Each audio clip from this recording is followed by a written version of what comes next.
ఒక చిన్న గ్రామంలో సతీష్ అనే యువకుడు తనకు నచ్చిన అమ్మాయిని ప్రేమించి పెళ్లి చేసుకుని ఊరికి వస్తాడు. ఆ అమ్మాయి పేరు పద్మ. ఆమె మంచితనము, వినయం కలిగినది. కాని సతీష్ తల్లి సీతమ్మది గడసరి స్వభావం. పద్మ ఇంటి పనుల్ని ఎంతో శ్రద్ధగా చేసేది.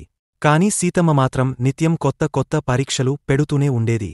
ఉదయాన్నే నీళ్లు తేవాలి, సూర్యాస్తమయం కాకముందే వంట చేయాలి అని. ఆమె చిరునవ్వుతోనే అన్నీ చేసేది. ఒకరోజు సీతమ్మ పద్మను బావి దగ్గరకు పంపింది. నువ్వు తెచ్చే నీళ్లు మురికిగా ఉంటాయి అని అత్త గద్దించింది. పద్మ బావిని దగ్గరగా పరిశీలించి నీళ్లు మురికిగా ఎందుకు వస్తున్నాయో తెలుసుకుని బావిని శుభ్రం చేసింది. సీతమ్మ పద్మను పరీక్షించేందుకు వంట చేయమని చెప్పింది. వంటగదిలో మేము చేసేలా వండగలవా అని ప్రశ్నించింది. కాని పద్మ తన ప్రత్యేకమైన శైలిలో ఒక కొత్త వంటకం తయారుచేసింది. అందరూ ఆశ్చర్యపోయారు. మరొక రోజు సీతమ్మ కోడలిని పరీక్షించేందుకు ఎండలో పుల్లలు తీసుకురమ్మని చెప్పింది. కాని పద్మ ఎటువంటి అసహనం లేకుండా కష్టపడి తీసుకువచ్చింది. అది చూసిన సీతమ్మ ఆశ్చర్యపోయింది. పద్మ గొప్ప మనస్సును గ్రామస్థులు గమనించారు. నీ కోడలు నిజంగా బంగారం అని సీతమ్మకు చెప్పారు. ఒకరోజు సీతమ్మ అనారోగ్యంతో ఉంది.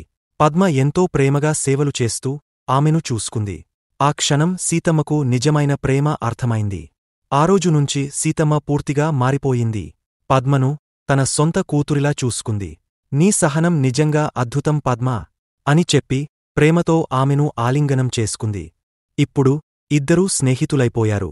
సీతమ్మ, పద్మ ఇద్దరూ కలిసి వంట చేసుకుంటూ ఆనందంగా నవ్వుతున్నారు. అది చూసిన సతీష్ చాలా ఆనందపడతాడు. ఇంట్లో అందరూ కలిసి భోజనం చేస్తూ నవ్వులు చిందిస్తున్నారు. పిల్లలు ఆడుకుంటున్నారు. ఊరంతా ఆనందంగా ఉంది.